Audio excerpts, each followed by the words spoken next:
Noël. Quelle belle période de l'année, n'est-ce pas? On est impatient de rentrer chez soi, de se mettre au chaud sous ses plaids devant un merveilleux film de Noël en attendant le 24 pour ouvrir nos cadeaux. Et vous savez quoi?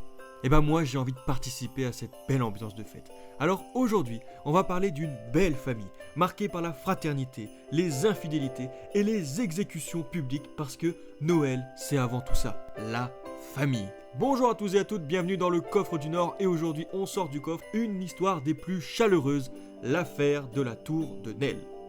Avant toute chose, posons un petit peu de contexte. Cette affaire se déroule à la fin du règne de Philippe IV, dit le Bel, qui régna de 1285 à 1314. C'est un roi plutôt discret qui, comme son nom l'indique, était doté d'une allure physique des plus attirantes. Un peu comme moi, excusez-moi, mais c'est quand même ma grand-mère qui me l'a dit, donc c'est forcément vrai. Alors s'il était dans le top des plus gros beaux gosses du royaume, il n'était pas vraiment dans celui des plus loquaces. Ses contemporains l'appelaient même le roi de marbre ou le roi de fer. Et à la cour, ça gonfle pas mal de gens d'avoir une statue sur le trône. Le mec fait que regarder sans rien dire, au bout d'un moment, le mec c'est un arbitre de tennis. Mais Philippe le Bel, c'est pas n'importe qui. Il renforce considérablement le pouvoir royal en consolidant l'appareil d'État. S'il n'est pas bavard, il n'a pas hésité à s'embrouiller avec les Anglais, ce qui prouve qu'il est un bon roi, en prenant la Guyenne et Bordeaux pendant un temps, et même en s'embrouillant avec le pape quand les deux se disputaient au sujet de qui doit être le maître des affaires spirituelles du royaume. Il a même voulu faire arrêter le pape Boniface VIII, ce qui a indirectement mené à sa mort. En gros, Philippe parle pas beaucoup, mais il agit. Demandez aux Templiers qu'il a lui-même dit souvent. Mais nous ne sommes pas là pour parler de lui.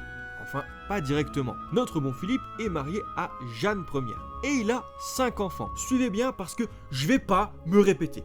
Son premier fils est Louis, né en 1289, puis il a Philippe, né en 1293, suivi de Charles, né en 1294, puis par Isabelle, née en 1295, et enfin Robert, né en 1296. Pauvre Jeanne qui est sur 4 accouchements en 4 ans. Philippe, tu n'as pas de cœur. Et Philippe le Bel songe à sa succession, donc comme tout bon roi qui se respecte, il marie ses enfants. Le premier, Louis, sera marié à Marguerite, fille du puissant duc de Bourgogne. Pour Philippe et Charles, il les mariera respectivement à Jeanne et Blanche de Bourgogne, mais elles, ce sont les filles du comte de Bourgogne. Oui, je sais, c'est le bazar, mais retenez juste qu'elles sont sœurs, mais pas Marguerite. Isabelle sera mariée à Édouard, roi d'Angleterre, ce qui est honteux, avec qui ça se passe pas très bien, mais je vais pas m'éterner là-dessus. On devait s'y attendre, c'est un Anglais. Alors nous voilà avec toute la famille mariée, pas Robert, parce qu'il est mort, mais Louis, c'est un mangeur de cailloux. Il aime beaucoup le jeu de paume, et il délaisse totalement sa femme, qui, elle, aime faire la fête et s'amuser. Charles, il est plutôt dans la team anti-fun, et il a un mariage hyper ennuyeux avec sa femme, tandis que Philippe, lui, est visiblement le seul mec normal, parce qu'il aime excessivement son épouse, et lui témoigne de nombreuses preuves d'amour. En tout cas, les 3 belles filles de Philippe le Bel s'entendent merveilleusement bien entre elles, et elles mettent l'ambiance à la cour. Marguerite et Jeanne adorent la fête. On dirait des étudiants en Erasmus à Malte. Elles dansent, chantent, sortent et se promènent beaucoup dans Paris où elles s'habillent à la mode, mettant même des robes qui, oh mon Dieu, s'ouvrent au niveau des hanches. Philippe le Bel, qui est la définition de la rigueur, lui qui n'a jamais eu d'amante, voit le comportement de ces belles filles d'un œil pas très positif. Mais il ne dit rien, suggérant que, ok, elles sont jeunes, mais elles vont pas dépasser les bornes, hein. Mais là, tout va bien, donc vous vous ennuyez et vous avez envie de quitter cette vidéo.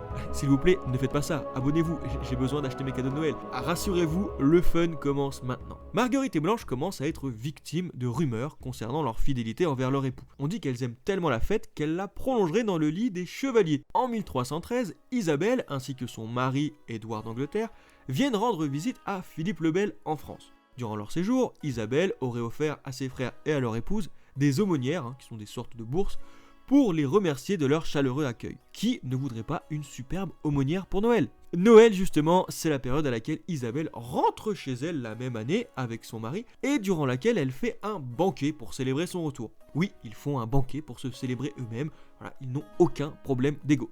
Et là, patatras, mesdames et messieurs.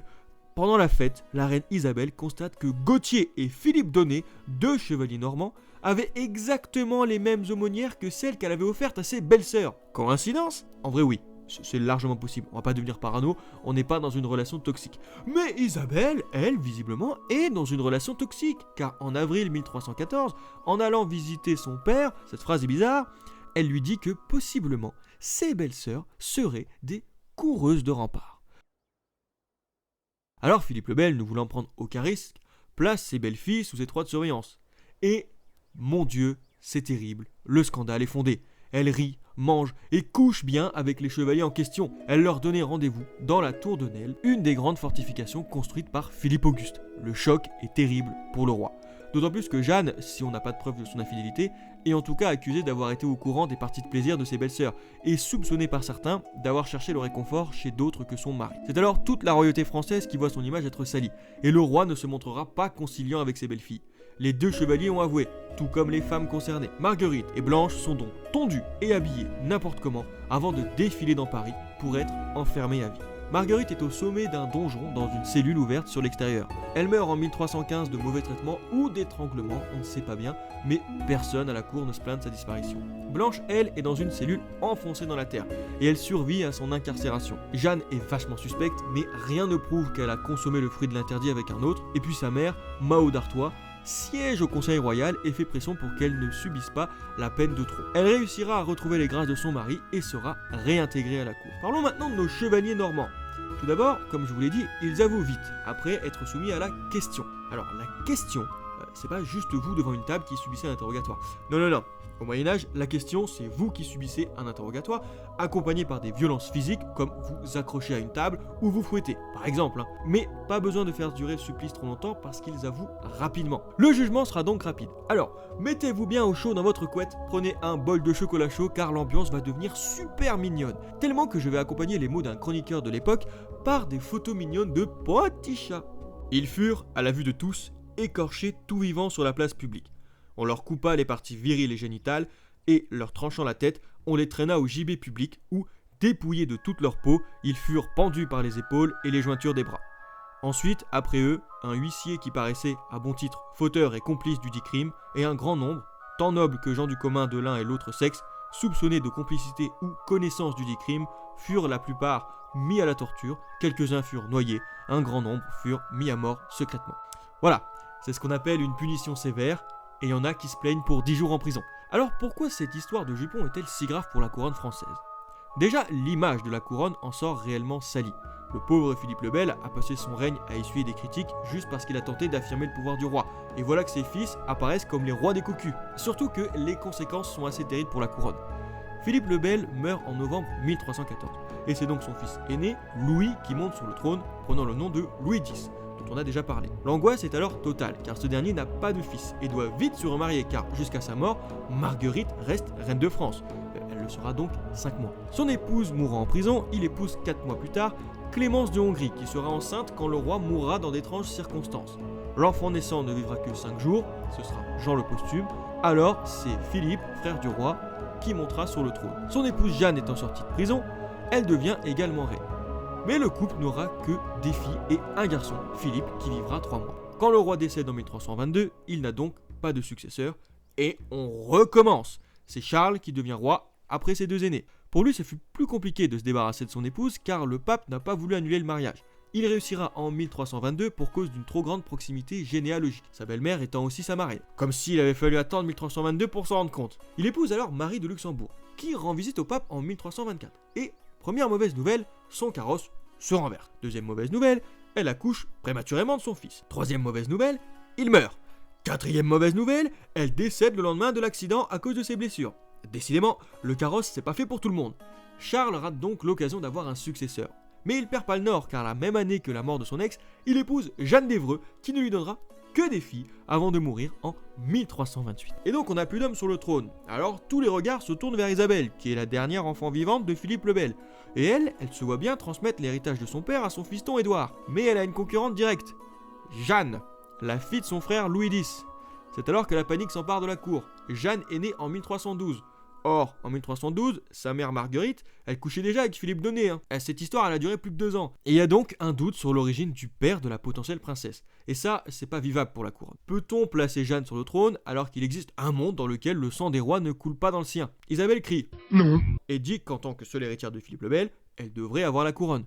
Alors bien sûr, Isabelle, bien sûr, tu as raison, Mais qu'est-ce qui serait pire qu'avoir un roi illégitime sur le trône? Eh ben, avoir un roi anglais, bien sûr. La cour française préfère même avoir un rat plutôt que d'avoir un anglais sous la couronne. Alors on est dans de beaux draps. Et on commence même à dire que peut-être les fils de Philippe le Bel n'ont pas été victimes d'infidélité et que tout ça n'était qu'une invention d'Isabelle qui voulait récupérer le trône. Bon, c'est quand même à prendre avec des pincettes parce que, entre nous, la probabilité pour que les 3 frères échouent à avoir des fils était quand même très faible. Bon, alors on choisira de ne mettre aucune des 2 femmes au pouvoir, hein, mais on va chercher le cousin des rois, Philippe, mettant fin à la dynastie des Capétiens et lançant celle des Valois. Cette histoire, qui à l'origine ressemblait à un énième récit d'infidélité, s'est donc retrouvée à être un scandale d'État qui a participé à la chute d'une dynastie qui n'avait eu aucun problème de succession depuis son avènement en 987. Voilà, c'était donc l'histoire de l'affaire de la Tour de Nesle, hein, une histoire qui a mis fin à la dynastie des Capétiens et qui montre qu'on ne peut absolument pas faire confiance aux Anglais, encore une fois. Si ça vous a plu, n'hésitez pas à vous abonner, liker et partager cette vidéo, histoire que j'ai un petit peu d'argent pour Noël quand même, s'il vous plaît, soyez sympa. Moi je vous laisse, je referme le coffre en vous souhaitant de bonnes fêtes de fin d'année et en vous rappelant que the French people are better than English people. Voilà, même leur langue est atroce, s'il vous plaît, libérez-moi.